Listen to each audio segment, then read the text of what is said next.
one hand. I'd be embarrassed with one hand because my Well, jab would have shut him down. we have 4.4K dumb boxing fans that voted on how to rate your career. Are you ready? Go ahead.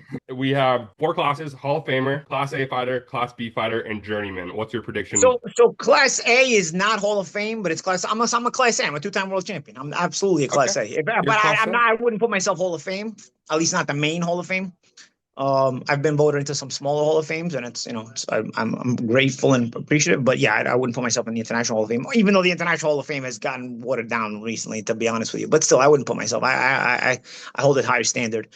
But I certainly would put myself in Class A because I've won 2 world championships, fought a lot of good fighters in their prime, beat some of them. Never lost a fight where I was favored to win. Never Um, got knocked out cold.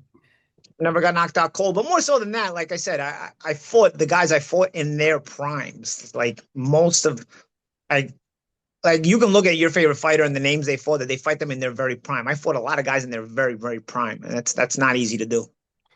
So I would So certainly put myself at a Class A the because I result. think Class A, if Class A is not Hall of Famer, if Hall of Famer is above Class A, then if that means Class A is secondary tier. So I'm definitely Class A, meaning I was a world champion who's not a Hall of Famer. So most people, so 9% voted you as a Hall of Famer, 27% as a Class A fighter, 55 as a Class B fighter, and 10% as a journeyman. And that's out of 4,000 votes. Yeah, Some comments.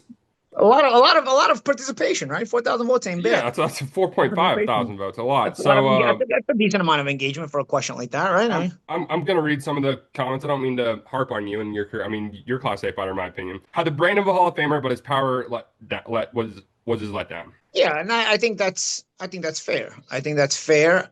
Um, I mean, some of that has to do with my injuries, though. Yeah. So I had to, but the brain part comes into play because I had to figure out different ways to win due to hand injuries really being chronic in my career. So I had to learn to adjust my mentality in the ring and my boxing style in the ring to that, and to still be successful. So I could ride with that assessment. Here's a good one. Young Paulie was A class. Hand speed was crazy when he could let them go before the breaks. Crafty Paulie after the breaks was a B fighter physically with Hall of Fame brain. I still watch the Shinchenko fight because it was a chess game he played in that fight. Yeah, yeah, yeah.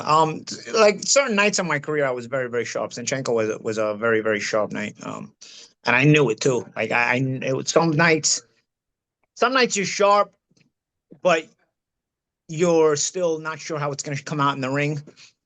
Um, Oh, Zinchenko, I remember knowing already before I got to the ring, like I am so sharp. If he's not ready for this, he's gonna get beat tonight. Like I knew how sharp I was that night. So it was one of those nights where I feel like you only get a handful of those in your whole life. So yeah. weird, but it was definitely it was a good moment for me. Class A felt too generous. Class B felt too harsh. That got 26 likes. Mhm.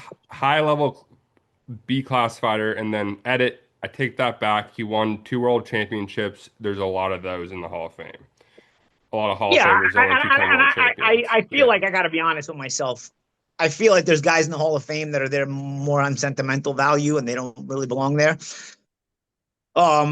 So being that that's the standard that I hold, I wouldn't put myself in Hall of Fame because I hold that standard like I just told you. So therefore, I would not put myself in Hall of Fame. But I had a respectable career. I feel like if Hall of Fame, if Class A is not Hall of Famer, if Hall of Famer is one tier above Class A, then I would put myself Class A. Here's a tough. So speaking of the Hall of Fame, Josh Taylor retired this week. I already texted you. You had a pretty good response. Yeah, that's a tough. It's Is he a a Hall of tough one Famer? because again, by the standards of the watered down Hall of Fame votes now, I wouldn't mind Taylor getting in because they've watered it down. Because Taylor won the undisputed title by taking titles from the champions one by one. That's not easy to do, bro. I mean, sometimes you become undisputed champion by having an upset, and then you just kind of fall off. Devin You Haney. think of Buster Douglas, you think of George Kambosos, Devin Haney. um, who Devin Haney. Devin. I still question whether Devin's even a really undisputed champion because I don't know. Actually, no, because then he beat Lomachenko, right? So they did become undisputed. Um, yeah, yeah, exactly. The titles are already unified there. That gets iffy. I'm not saying that's bad. but it's not as difficult as when you unify them one by one, taking one champion after another. You know, but that's how Taylor unified the title. Taylor unified the title through that World Boxing Super Series, and then fighting Jose Ramirez afterwards. And it was a deep weight class that he unified it with. It wasn't like okay, he beat the champions, but it's a little bit iffy as far as the quality that they were. Josh Taylor beat a good generation of fighters in his weight class. It's just he didn't last long, so that otherwise he would be guaranteed. Him not lasting long makes it iffy, but he accomplished something that even most guys who become champions don't accomplish, and that is to win the undisputed title. And also he did it in the most difficult way, which is to beat all the champions one by one. I brought up a good point. I think Broner is a Hall of Famer, 4-time champ, 4 different weight classes. Um, that's an interesting one. It could be. It's see, I feel like Josh accomplished more, but that doesn't mean Broner is or isn't. What I'm saying by that is I feel like Broner got a gift against me. If you look at the guy Broner beat for the vacant WBO 130-pound title, it was a guy who had 2 losses, but one of the losses was against the guy who was sub 500 record. So I don't know whether he even found that guy to be in a position to fight for a vacant title against Broner.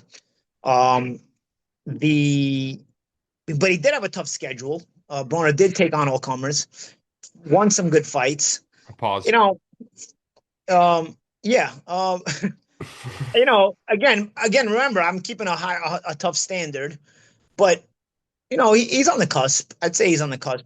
Usually a 4-weight world champion, you wouldn't be on the cusp, you would be in. But because of the way it was politically manipulated, it's cusp for me, but he accomplished a lot. Like he did, but Broner's early career was politically manipulated. I feel like in some ways Broner is a cautionary tale in terms of you can manipulate a talented fighter's career, but then you still got to be careful how you matchmake them. At a certain point, they just started throwing Broner in with everybody, and that became tough. For me, it makes me respect him more, actually, because he fought many tough fights. Because now you look at the cautionary tale, they learned their lesson and they turned Gervonta Davis into a guy who's high level, who never fights anybody. So it's like they learned from the Broner story where we're going to make this guy into a champion and we're going to make this guy into a star and we're going to fit this square peg into a round hole one way or another. And what Broner didn't work because it was too many tough fights. Too many tough fights eventually gets you beat, right? With Gervonta, they took the opposite approach. They decided they're gonna make this guy a star even before he becomes anything, which is what they typically like to do. I notice in boxing. But this time they made sure they're not to match him with anybody. So they managed to do that with Davis. I think Davis is basically the anti-Broner. Broner fought a very, very tough schedule. So yeah, I'd say Broner's cusp.